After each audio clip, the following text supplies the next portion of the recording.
With that question, Rekatlolo, I'd like for you to speak to one of the biggest and loved democratic institution that we would have in any state is usually political parties. Yes. What is the responsibility of political parties to ensure that its members are informed?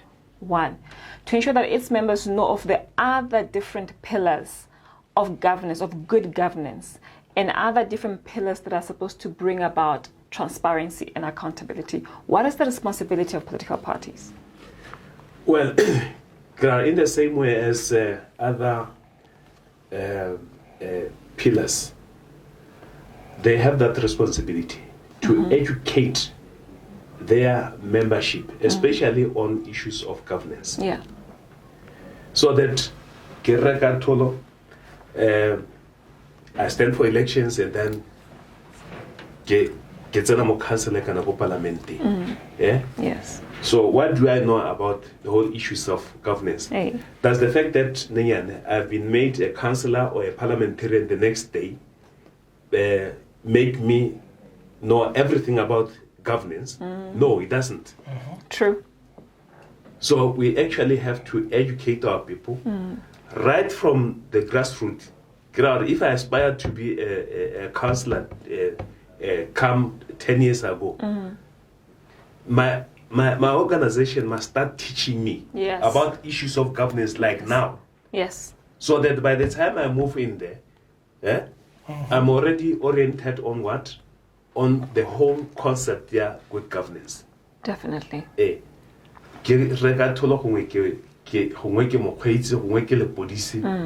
then melody top. Does that make me understand the whole issue about good governance because I was elected just last night? No. But then we take that to issue of individual integrity. So let's say I am a driver, and I'm interested in politics because somehow I have some leadership and I see a vision of improving my village, and then I'm voted in. How important is integrity as a value to have as a leader in a political party, in a particular party, for example? Integrity is very important. It's the key to that. Because if you are an individual with integrity, you are able to say, and honestly to yourself, I am limited in this regard. It's always important to do a sort of analysis of yourself. It's important that individual, if you have integrity, you will say, I am limited in this regard. So, since I'm limited, but I have a strong desire to represent my constituency. So, what then does it mean? It means I have to learn something. I don't know the laws. Like some of us, as human rights activists, we meddle. Our job is to meddle. When we see something unjust happening, we go and meddle. We ensure that justice needs to be done. So the same thing with this individual. You are supposed to say, I want to represent my constituency, but I know that I am limited in this regard. I have to learn. A person with integrity needs to will always appreciate their shortcomings. A person with integrity will, when they institute something, they institute it with the best interest of the community, not the other way around.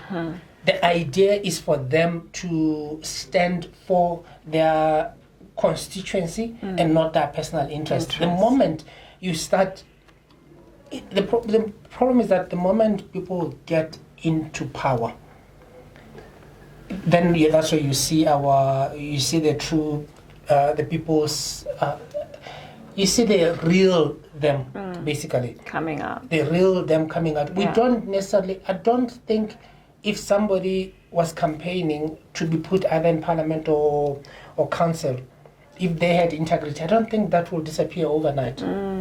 It might be a facade. Yes. It's not necessarily integrity. Integrity it's more inbred.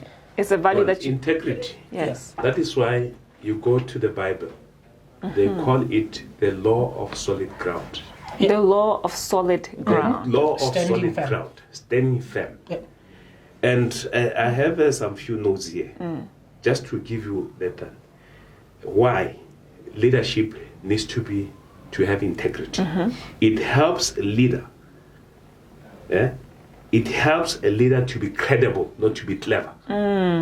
Right? Okay.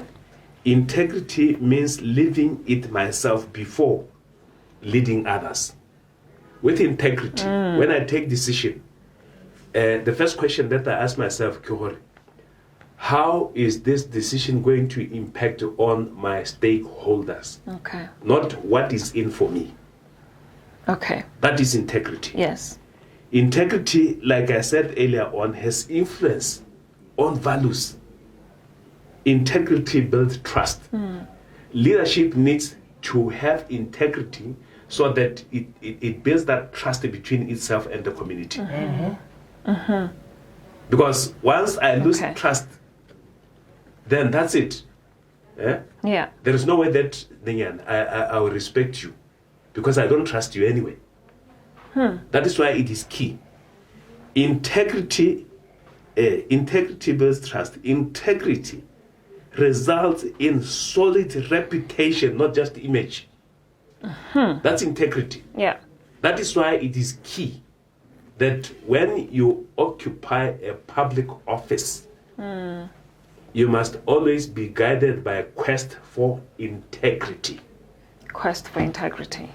Okay. In Botswana now, in conclusion, as we're about to close, which institution in Botswana can Botswana run to? Let's say the parties cannot do what they're supposed to do.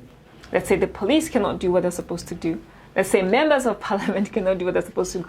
Which institution do we have in Botswana that Botswana can run to as one of the nearest or last resort in whatever they have to deal with? Well, what your question is suggesting that everything has collapsed. No, I don't think so. We still have those political parties. You still have board GCEC. You still have board the legislature. General, yes. You still have the judiciary. All that you need to do is to strengthen those institutions. Okay. Bring them to the level that we need. Create a conducive environment for those institutions to operate. Right? All right. Where they have a semblance of operational independence, you allow that so that they can do their job according to the standards, because the standard is there. Yes. Right? Yeah. To say this is how we are going to operate. If the auditor general is entitled to audit freely without fear of or favor, then they must be allowed to do that, because it is a standard that we have already set ourselves. If both DCEC, they should enjoy that operational independence. Yeah. And again, they must have the political backing. Okay. Right? All They right. must have the political backing. It's a standard that we have set ourselves. Then they must be allowed to do that. If political parties are allowed to say whatever they want to say, they must also be allowed to do that.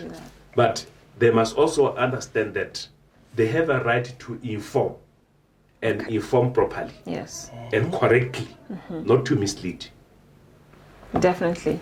Rekane, in closing, civil society, what environment is civil society in Botswana operating in that maybe Botswana may not be aware of when they say civil society is weak in Botswana as an institution?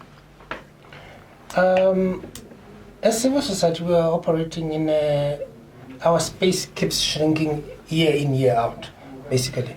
And we are seen by other structures as, for lack of a better word, as delinquents. We are basically trying to mislead people, or we are always complaining. Yeah.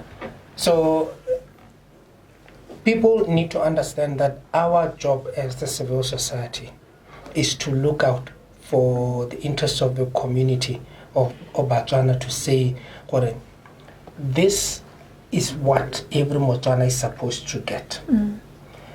But Motswana onalise, the rest has he. So our job is to say, Nela Motswana selte sa tshwanetse gore a se fiwe. So, as civil society, our job is limited because we get funding. We don't get funding from within the country. We don't get funding from the government. Mind you, our job is to service Botswana, is to service the constituency of Botswana. We are not, most of us civil society, we are national, either based in different parts of the country, either city or whatever, but we are national, we serve Botswana. Yet, we don't get funding from the government, which is fine. We get funding from other things, other establishments and all those things, but it doesn't take away our responsibility as the civil society that our job is to raise awareness. Our job is to educate Botswana. But we are limited because the environment sometimes gets a bit hostile because people, especially people in power, they see it as you are trying to undermine them or you are trying to decampaign them. But that's the thing.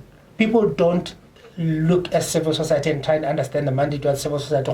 Our job is to help.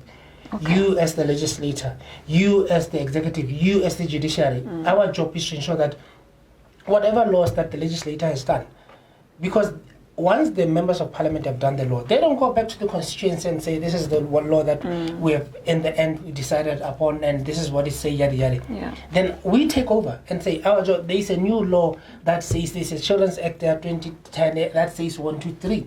Our job is to educate them so that they are aware and they know where to go when they feel aggrieved. Okay.